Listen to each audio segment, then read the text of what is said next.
Welcome to Whoscussion. I'm your host, That Random Guy, and I've got my lovely host, Harriet Skelly. Yes! Now today, our first two television stories are going to be The Power of the Daleks and The Highlanders. The And then, Highlanders. and then when we finish The Highlanders, We got Jamie. we got Jamie McClellan. So once we finish that, we're going to be going on to our dear pal Zagreus, which is an Zagreus, in which the Eighth Doctor became the legendary Super Saiyan Broly. So I guess we will jump into the Power of the Daleks. So we've got a newly regenerated Doctor, Patrick Troughton, of course. Yes, hello, come along, Jamie. Yes. That's right, you're not in this story yet. Mr. Troughton. And I found this story very interesting for a couple of things. Vulcan is the planet in the Oh, universe. yes. That is the best thing. And We'll talk about that more later. And it's only like a week before Star Trek, if I'm not mistaken. Yeah, I think it was actually a week before Star Trek starts. That's Admittedly, insane. Star Trek doesn't immediately start by saying that planet Vulcan exists. It starts by saying there are Vulcans, but not necessarily saying the planet Vulcan. I just, oh man, I was just like, So it's an isle of Italy. So I mean, like, it doesn't really have any copyright to it. That's why they could totally use it wherever they want to. exactly. This is unfortunately a missing story, which is sad because it's Patrick's first. Yeah. I watched a quotation marks animated version of the first two episodes, and I really kind of wish I didn't. It unsettled me quite a bit. I know you can see a lot of hard work when it's the reconstruction of those two episodes, but it's so uncomfortable to watch. I was just like, oh, am I watching this still? And I can't turn it off for some reason. What's wrong with me? And so, so we start off. Ben and Polly, well, actually just Ben, pretty much don't believe that Patrick Troughton is the Doctor. Yes, that is an interesting revelation. Yeah, which is interesting because, like, what's her majig? What's her name? Polly needs no sort of indications that he isn't is the Doctor, because she watched him regenerate, and she's like, "Dude, you watched him do it too." He's like, "No, he's not the Doctor. If you're the Doctor, you'll fit into his coat." And then Patrick Troughton's Doctor is all like, No, dude, I don't. No, I also can't wear his ring. Yeah. It fell off my finger. Come on. Yeah, he's just like, have you ever seen a butterfly go back into its chrysalis? And I was just like, oh wow, I actually haven't. Oh my god, that's so true.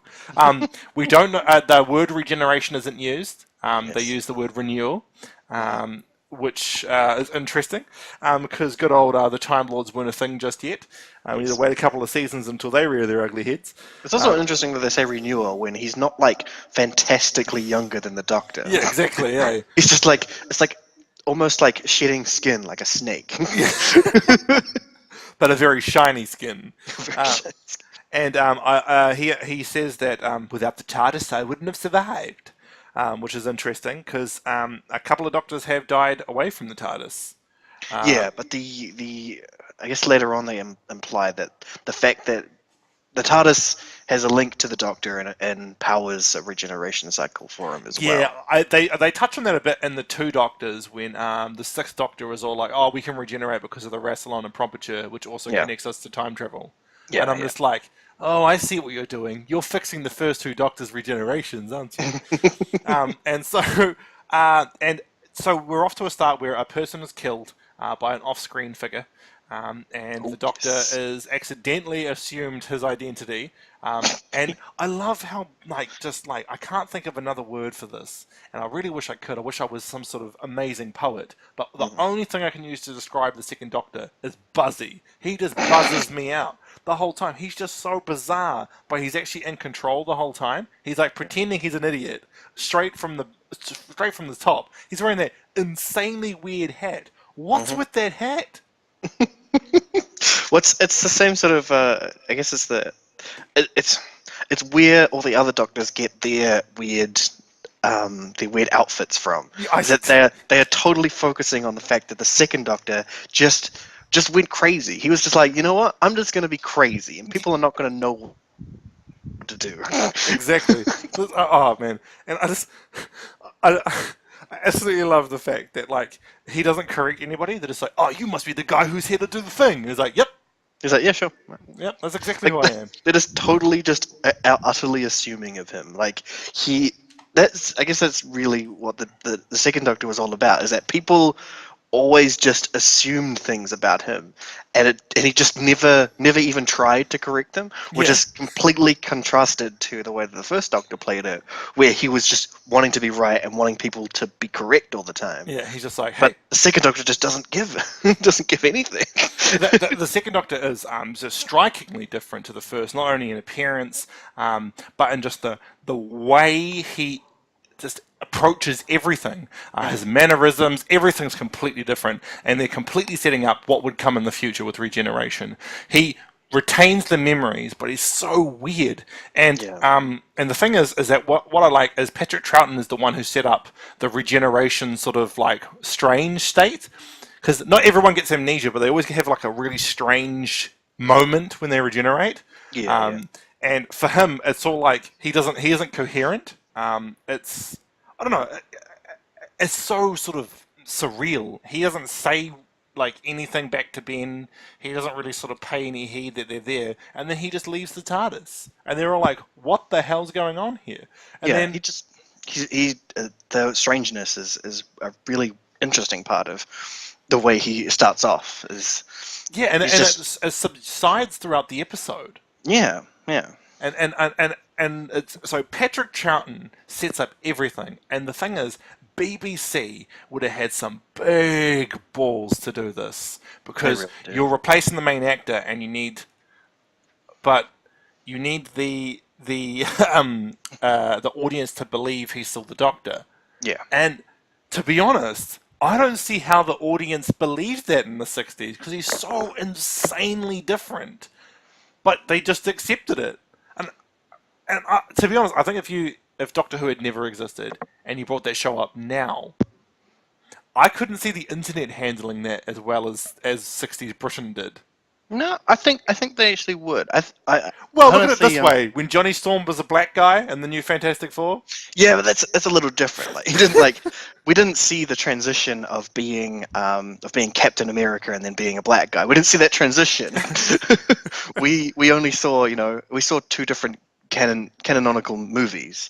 So seeing if we saw say any if we saw the starship captain of any Starship Enterprise just suddenly become another character because of a some sort of alien transference or something like that, we would believe perfectly that that is the same person. Especially when we know that the Doctor is not human, the Doctor is not from Earth. So the thing is, we don't give much credit to the people of the '60s. They really read into Doctor Who. Like they. Exactly what William Hartnell says in I guess it's not really William Hartnell saying it; it's someone playing him in the 50th anniversary. Yes, the actual real 50th Yes, anniversary. the actual real one, the Adventure in Space and Time, where he's stating that that he needs to know what all the dials do because the children will know. Children will know. Yeah, is that he knows exactly that people back then they really nailed down on the watching of the television. They didn't do what we do now where we sort of watch it in the background and do other things. Like they actually paid attention, especially considering it was the only fictional material that was easily accessible to them. Like sure there were books and radio shows, but visual was such a new medium that they really bit into it. So I imagine that they really they would have been wholly excited by the fact that William Hartnell fell on the floor, Patrick Troughton got up. Oh man, that's amazing. William Hartnell fell on the floor and Patrick Troughton got up. Oh, that is absolutely key. And the thing is, when he got up, he hit the floor running, man. Yeah. He's coming up. Ben's not believing him. Polly's like, dude, seriously, why don't you believe that he's a doctor? We just watched him transform into this man. And Ben's like, he can't be a Duchess. He can't be. Because I'm a manly man. They've made me... Because I'm dumb, apparently. I know, Ben is actually pretty stupid. That is actually what I imagined that they were going for. That they were hoping that they would think that he would be dumb because of this. Because I can just imagine is that all these kids would just accept the fact that he's the Doctor and be like, "What are you doing? Ben's why so did dumb. Ben, you're dumb." You're the reason the Doctor died in the 10th planet. I don't know if I am, mate. And so, so what I wish about this story, though, is that it wasn't called Power of the Daleks because it gives the twist away from the first episode. Once the Doctor gets everybody believing he's the inspector that's been delivered from Earth to come to planet Vulcan and inspect this colony, and to make sure it's all running up to snuff, he meets a professor who's like, I found this thing in a swamp. And this professor is crazy. Like, imagine Patrick Troughton in the beginning of the story and times it by 20. It's this guy. This guy's next level crazy. It's like he's literally unstable. And you see that throughout the story. He's completely unhinged. And then the Doctor's like, I know this material. It's like, you can't. It's something that's not from Earth. What are you talking about? And then the Doctor walks in and is like, the Daleks. And that's how like... exactly. But the thing is, it's not a reveal because you called it Power of the Daleks. What were you thinking? having the title come up like that is I guess that's the real thing about the 60s that does get kind of lackluster, is that they never really cared for like spoilers and stuff. Yeah, definitely. Like fucking weeks in beforehand, I imagine that they would have publicized the fact that they were releasing a new Dalek story, and people would have still gone wild about it. Yeah, and there would have been that one person who's like, I didn't know the Daleks were coming back this week. Oh my god, you clearly don't read the Radio Times, do you, Daryl? Yeah. You know, that's his name. That guy's name's Daryl. You know? His name is Daryl.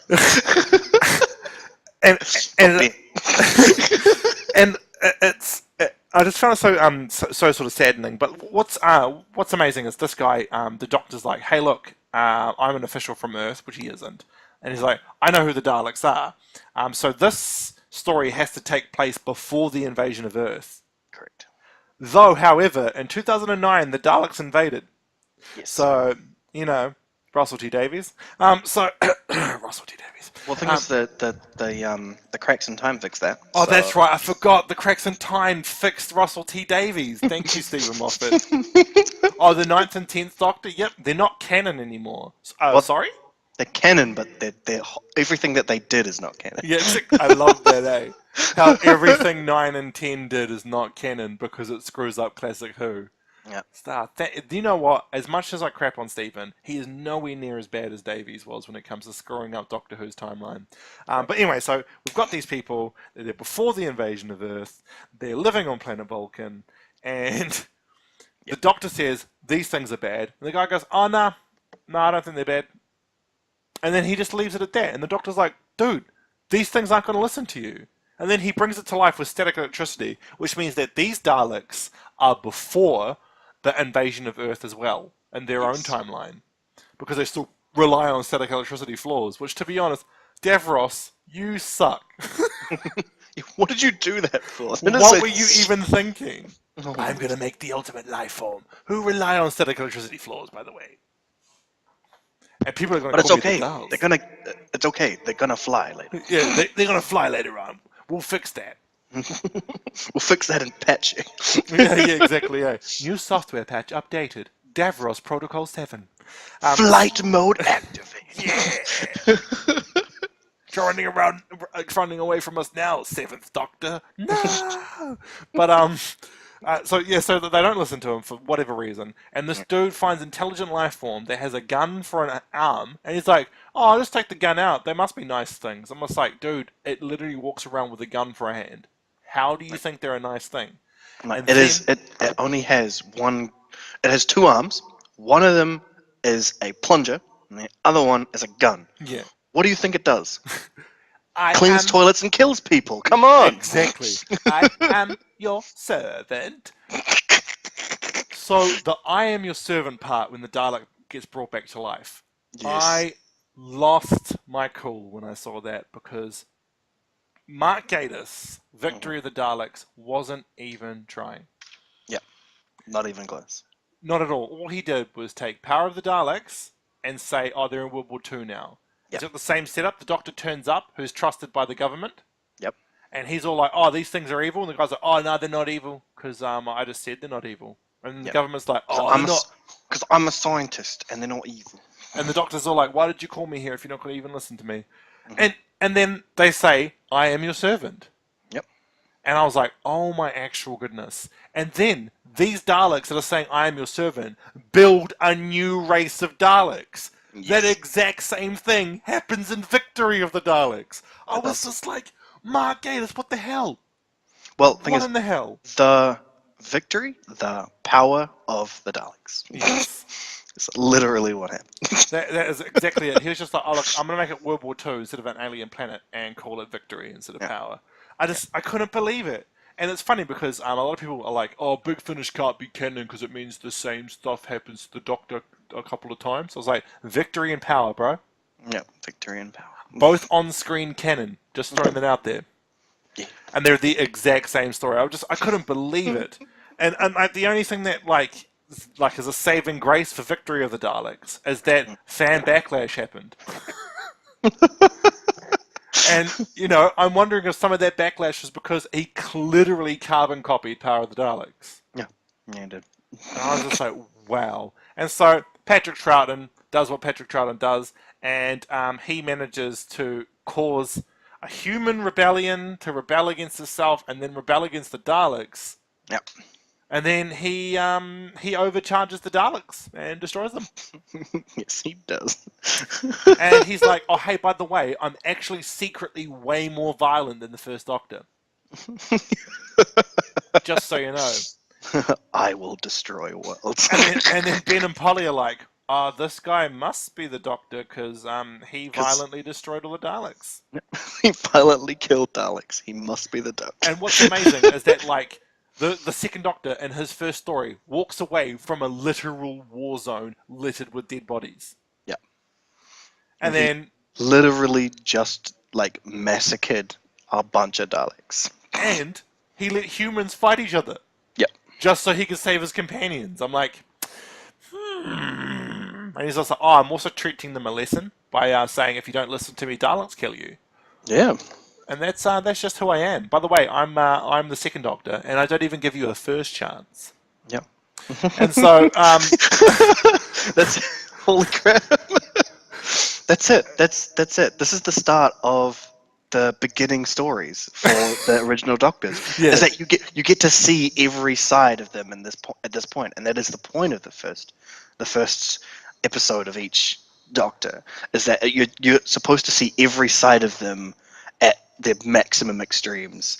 So you see the Doctor at peak crazy, the Doctor at peak niceness to his companions, the Doctor at peak manipulation, and the Doctor at peak destruction. It's just crazy watching the second Doctor completely manipulate events so that it goes the way he wants it to. He's in control and the mastermind of the situation the whole time. He's the master. Yeah, man. He's the master, and that's so frightening. It makes him even scarier than the monk, the guy who wanted to mess around with timelines. Yeah. This guy's in control of one, and he's just like, I don't care. I guess that's kind of the point, is that he has got a moral compass. So the fact that he is somewhat of a moral compass.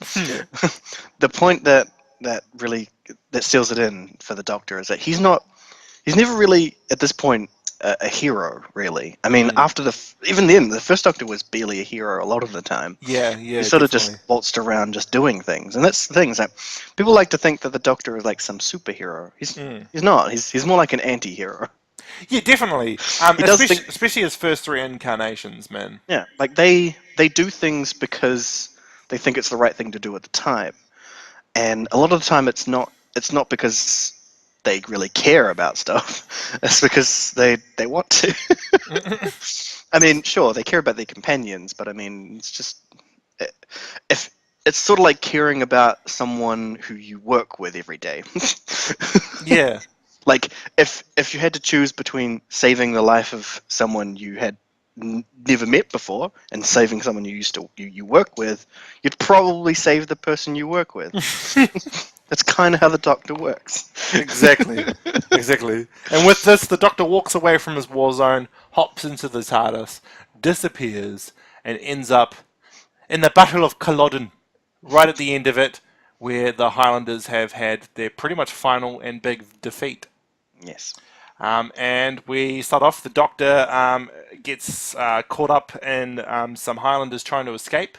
Hmm. And he accidentally draws the British to them. Hmm. And he's like, well, I don't want to die. And if they think I'm a traitor, I'm going to die. And because Germany was neutral in this war, I'm going to pretend I'm German. Yes. And the second Doctor is, solidified here for me at least, he is the master of disguise as the Doctors. Because in the first one, he's pretending he's some sort of random scientist dude that's some sort of inspector guy from the government. And now he's pretending he's a German doctor who's called Johann Schmidt. I was like, really? John Smith? Are you for real?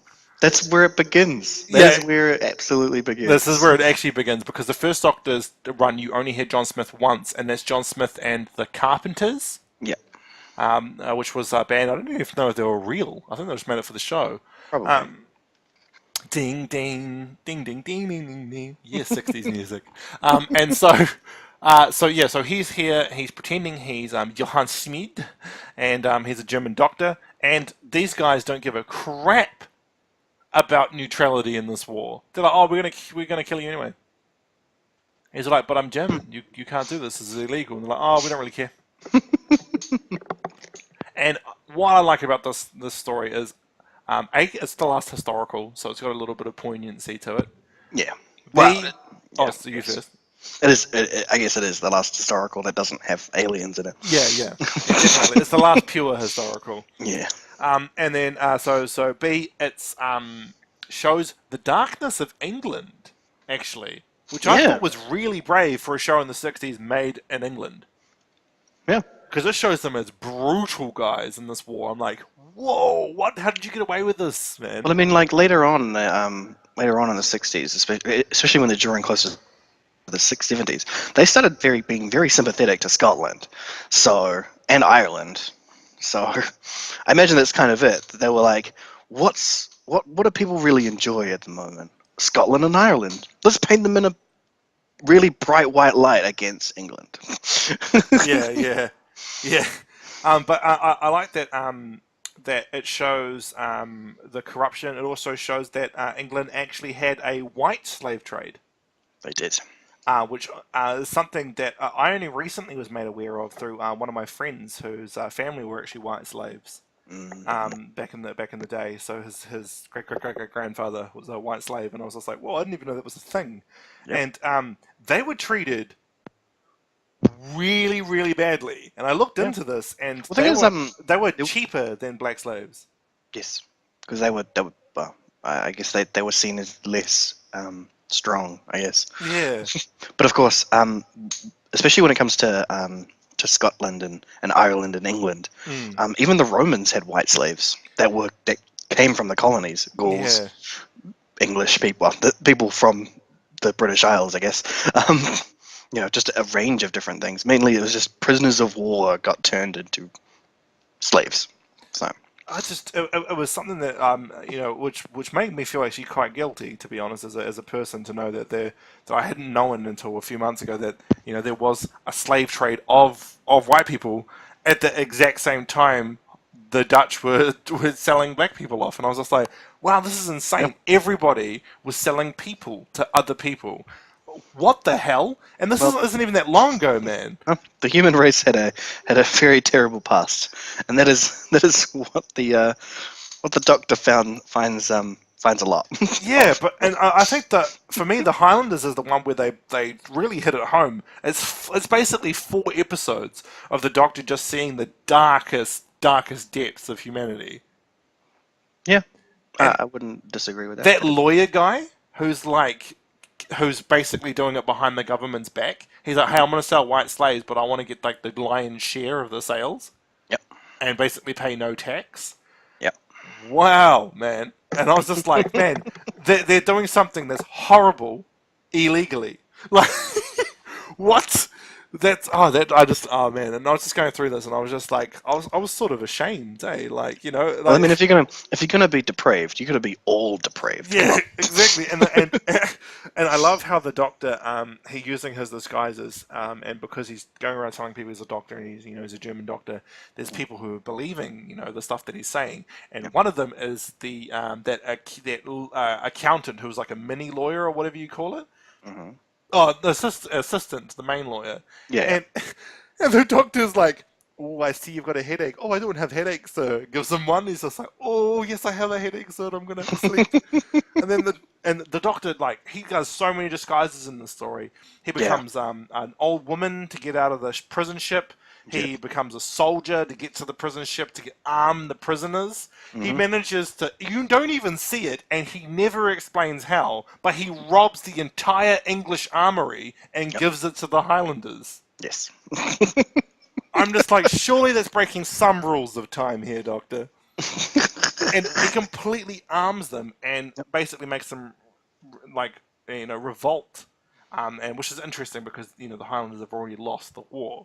Yeah. But he basically saves these people, and if I'm not mistaken, he gets them to ship themselves off to France. Hmm. And then in a last minute ditch of writing, a Hmm. young fella who was barely in the story, to be honest, Yep. just decides to be their companion. Oh, Jamie. Jamie. Well, I'm Jamie Jamie. McCrimmon, Doctor. I'm not actually Scottish, but the thing is what I found interesting about Jamie going forward is that Scotland loved this character. They really Writing did. to the BBC saying, "Holy crap, it's amazing that there Yep. is a Scottish companion," and that is Yep. the reason Jamie And sticks he's with the Doctor his whole life. Yep. And he is not only a Scottish person, but he's from the time that the Scottish people really love, where they were fighting against the Brits. Like they really ate that up on a whole new level. I really liked. There was that one good British soldier. Oh yeah, What was yeah, his name? Oh, he was Welsh. That's right. He was yeah, Welsh, and he was part of the English army. yeah, That was interesting. There was a Welshman in there, Finch, a double yeah, F. yeah, yeah. And I like this guy because he has a chance to kill these two women, Hmm. and he just doesn't. Yeah. And he's like, "Oh, I'm not going to do this." And then he even lets them rob him, and I'm just like, "This guy's actually the man." When they see him again in the pub, and he's like, "Oh my god, actually," and then he's like pretends that they're his missus. Like he's got these two hot women with him. He's like, "Yeah, they're mine," and he's secretly going, "Get the hell out of here! I'm gonna get in so much shit if you don't leave." And I love how they basically torment him and blackmail him to help them out. And I'm just Yep. like, dude, this guy's so nice that if you just asked, he probably would just help you out. Yeah, he probably. And I'm just like, you don't need to torture this poor man who's clearly just doing his job. He isn't English, by the way. He's only doing this because they probably strong-armed him into doing it. Hmm. Leave him be. And I like that he's like just real chill about stuff.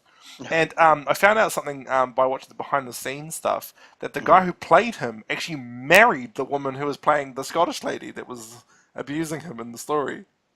Sounds about right. And I was They just had like, that. They had that sort of dynamic yeah, going. they had a really good chemistry on set. I was just like, that's cool. But I loved that character, how he was this one dude who was really nice in this army that they were painting. Like, they didn't paint the whole army bad, which I quite liked. But Yeah, yeah. they kind of made it that it was like this one Welsh guy was the good person in the English army. They're like, well, we need to paint it so that the English are bad. So how do we make it so that there's also some sort of good part of this? Welsh. Welsh, make him Welsh. Wales. And then the Welsh person helped the other people. I really like how like over the top testosterone fueled they made Ben because they had to be honest. Because Stephen, I mean, bless his soul, but Yep. he was really not Ian material. He was just there to sort of say words and just be Yep. there. Because I mean, like he never did anything. Mhm. Dodo never did anything. Yep. What were those two companions for? They were replacements. Yeah, And yeah. they were literally Yeah. like when you're like really Well, they really were want to get to the gym battle in Pokemon, but you have to wait for your Pokemon to heal. They're that waiting time. they're more like they're the Pokemon that you have at the end of your party. So you've got three or four good Pokemon that you really, really like, and you're training them. But then you get into a battle with someone really crazy, and you lose all of them, and you've got these last 2 or 3 Pokemon that you haven't trained and you really don't care for, just sitting there.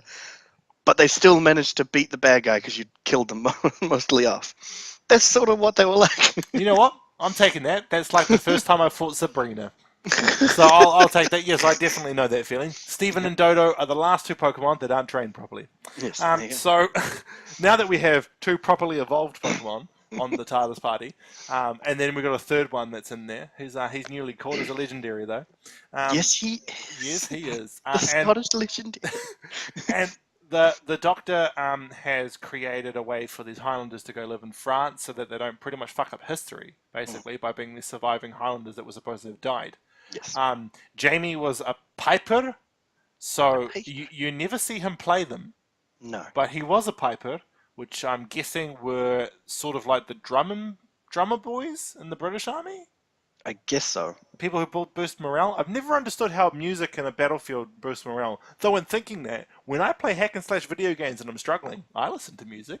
Yeah. So I guess it does boost morale. And then the TARDIS party leave. The Doctor's caught 3 really good Pokemon. Yep. And he's off on brand new adventures through space and time. So yes. So next week we will be covering. Oh, what are the 2 stories after this? They are. Are they recons as well? I think his whole first season's recons. Is the Underwater Menace. Oh my god, yes! Yes! I can't wait to do the Underwater Menace. And then Moonbase, yeah? Yes. The Moonbase. The Moonbase. Okay. Alrighty, so with the Underwater Menace, I'm looking here, and I just realized I need to get one of the episodes off my DVD and pop it on my cloud, because right on. there are actually 2 fully surviving episodes, and I've only got 1 on here at the moment. Wow. And then we move on to the Moonbase, and I love the Moonbase. It's another one that's been animated. And the Cybermen. And we are the Cybermen. And so it has been... have survived on the moon. We have survived on Mondays. And so, yes, this has been animated, which is good.